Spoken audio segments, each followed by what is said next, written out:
Our second reader, Hallie Paladino, is an essayist, dramatist, and an original founder of Tuesday Fun. She has watched with pride as the series has grown stronger and stronger under the stewardship of its two subsequent sets of hosts. She congratulates Connor, Reinhardt, Sarah, Bill, Andrew, and Eden on the series' 100th installment. Thank you. And she would like to thank Eden and Andrew for this gracious invitation to celebrate tonight's show up here on stage. You're welcome. Hallie's plays include Infatuation, which was workshopped by the Dandelion Theater this fall, Misconnections, and Sunrise, Ardmore Beach. Her essay, Gather the Stars, which she premiered at Tuesday Funk in 2015, appears in The Point. Her essay, Tending Imaginary Sheep, will appear in Thread this coming year. Please welcome Hallie Paladino.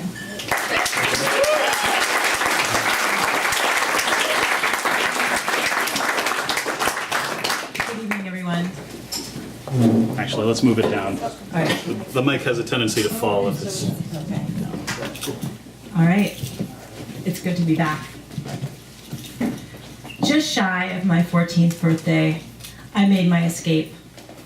Boarding school. It was 1993, a good 4 years before J.K. Rowling would upend a centuries-long literary tradition of boarding schools as miserable and prison-like. Consequently, the only boarding school-themed books I had ever read were A Separate Peace and Jane Eyre. In preparation for my matriculation, I'd been given two others. The first, Casualties of Privilege, featured cautionary tales about wayward, waspy teenagers. More enlightening, though, was the official Preppy Handbook, a somewhat dated satirical volume my father half-jokingly suggested might be used as a field guide to the exotic creatures one might encounter at a prominent New England secondary school. The Preppy Handbook offered helpful advice about how to cultivate ennui, the most consummately prep of all attitudes, along with suggestions for others such as cynicism, sarcasm, and most daunting, esprit de corps. But nothing in this eclectic collection of texts could dampen my enthusiasm about escaping the perpetual discomfort of the small Wyoming town where I was probably the only 8th grader who had not only been reading Jane Eyre, but also unashamedly fantasizing about Rochester. With his Gothic mansion, brooding intensity, and pulse-quickening performance of tortured upper-class masculinity, he was the antithesis of the bull-riding, tobacco-chewing cowboys I worked alongside on my family's ranch. Over the summer, I'd had my first kiss with one, and well, I was counting on a well-bred East Coast boyfriend to get that foul aftertaste of tobacco spit out of my mouth. Steel-classed riding cloak, optional. The September day I took up residence on the sprawling red brick campus of Deerfield Academy, the leaves were still green, though a subtle crispness in the air anticipated the splendors of New England autumn. Nestled in western Massachusetts' forested Pecumtuck Valley, the town of Deerfield, incorporated in 1673, was quintessential New England. An 1824 brick church, an impeccably restored 1884 inn, and a dozen well-preserved historical homes ranging in age from colonial to Victorian. The whole place felt so civilized, I failed to register the irony. I was treating one remote mountainous valley for another.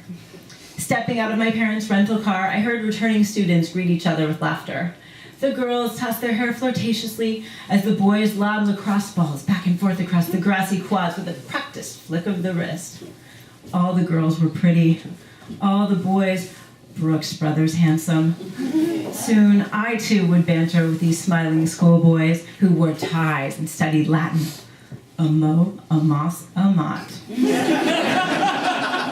Only 4 years co-ed, Deerfield was still very much a never-never land where waspy boys came to read Joseph Conrad while waiting to join the gilded upper echelons of the patriarchy. But the school's isolation and boys club atmosphere were the furthest thing from my mind on move-in day. The biggest advantages of boarding school, as identified by the official Preppy Handbook, were independence and cigarette smoking. As for the bonus of a co-educational boarding school, the handbook's authors listed just the obvious: sex. Alone in my new dorm room, I carefully arranged my Gothic novels and my Tori Amos CDs on the bookshelf alongside the official preppy handbook and sprawled out on the floor to peruse the 1993-94 Deerfield Academy Facebook, which was literally, you guys, it was an actual printed catalog with photographs of people with like a little blurb about where they were from and like what their academic interests were and what sports. I mean, it was like, that was what Facebook was, right? This is pre-internet. So after 3 years of being bullied in middle school for being too bookish, here was the fresh start I so desperately needed. At one of the most academically rigorous schools in the country, I was sure to be valued for my intellectual seriousness. At least that's what they had assured me at the admissions interview. And I would sign up for all sorts of clubs, like the Deerfield Environmental Action Committee. Over the summer, I'd read Earth in the Balance, and I couldn't wait to discuss the particulars of soil erosion and desertification, as explained by Al Gore, with my new worldly schoolmates. But it only took 10 minutes in the common room to realize the things required to build social capital at Deerfield were impossibly out of my reach. My schoolmates all seemed to be from Greenwich, Connecticut, where they'd spent their summers playing tennis and socializing at pool parties.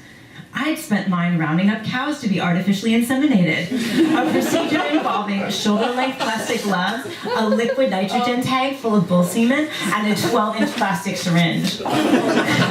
This type of experience is impossible to translate into careless banter over a kiwi strawberry Snapple during an MTV commercial break. So, unfortunately, I did try. Deerfield girls dressed straight out of the fall 1993 J. Crew catalog. Pencil skirts, delicate sweaters, and a narrow range of blues and grays. On weekends, they switched to Abercrombie. My school clothes, chosen by my well-meaning mother, were horribly out of date. Ugly blazers with black brass buttons and oversized silk blouses that had to be tucked into slacks with a belt. My weekend wardrobe was worse. Ripped jeans, ragged flannel, and copious amounts of black eyeliner. They looked pretty. I looked like Courtney in Kurt's clothing. Just as I was about to resign myself to 4 years alone in my room listening to Pretty Hate Machine on repeat, I met Alex, a rakish-looking sophomore with blonde hair and greenish-blue eyes. When he brushed against me, an electric shock coursed through my body. What made Alex so alluring? He was brooding, ambivalent, and emotionally unavailable. 3 out of 3 on the Rochester scale. And like Rochester, he was aristocratic. There was a library on campus named after Alex's uncle, and he cringed a little bit every time it was mentioned. The name meant he was a legacy. The cringing meant he was humble. If anyone had a chance of fitting in Deerfield, it should have been Alex. But in spite of the social distance between us, we started spending time together. My 14th birthday, alone on the balcony off my dorm's common room, he confided his sad story. He'd been sent to boarding school against his will at age 11 to nearby Eaglebrook. No one had hugged him in all the years since, not even his mother. The wind picked up, our eyes met, we kissed. I was conquered. Our romance consisted of intense hours of conversation punctuated by enthusiastic sprints to second or third base. We frequented all the school's makeout spots, the library stairwell, the theater department green room, the squash courts. Unable to say goodnight, we'd continue chatting over the on-campus phones after check-in. Who are you talking to? Guys, impatient to use the phone, would ask. Nobody, he'd say, and I would flinch. As the school year went on, the relationship became a constant distraction from everything in my daytime life. Field hockey, algebra, the third declension. Desire had hijacked my adolescent imagination. But more intense things got in private, the colder Alex was to me in public. I took it for granted we wouldn't be able to sit together in the dining hall or hold hands at assembly like the popular couples. The things that seemed romantic in Bronte, secret relationships, male ambivalence, female suffering, were turning out to be kind of horrible in real life.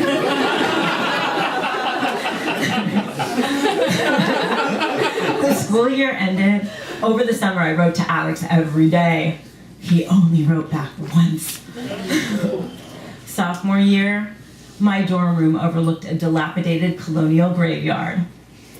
While I hid in my room reading Percy Shelley's Invocation to Misery, Alex started hanging out with the cool kids. He got a show on the campus radio station and started carrying around his lacrosse stick, not just on game days. He had progressed to esprit de corps. I bristled with cynicism. He was hot and cold with me, but I held out for him, desperately lovesick. The end came in December of 1994. We were listening to CDs through the open window of his first floor dorm room, the surrounding woods providing some privacy. With me outside and him inside, we were within the letter, if not the spirit of the school rules. A girl sneaking into a boy's dorm room was an expellable offense, so I was shocked when he pulled me through the window. But fear of punishment wasn't as strong as the thrill of being wanted. Rolling around on the bed, we pawed each other with enthusiasm. But when he reached to unhook my bra with that two-fingered move he'd so proudly mastered, I boldly asked why we had to keep our relationship a secret. It was then Alex decided to tell me exactly what the other kids were saying about me. None of it was good. My social isolation was complete. Destroyed, I plummeted into crisis, 2 parts depression, 1 part anger, 1 part shame. Always a dutiful student, even when I came down with mono, which I suffered from undiagnosed for the rest of the winter, I pressed on with my studies. My throat burned, I was perpetually chilled. Mornings, I could barely drag myself to class. Still, it never occurred to me what I suffered might be viral.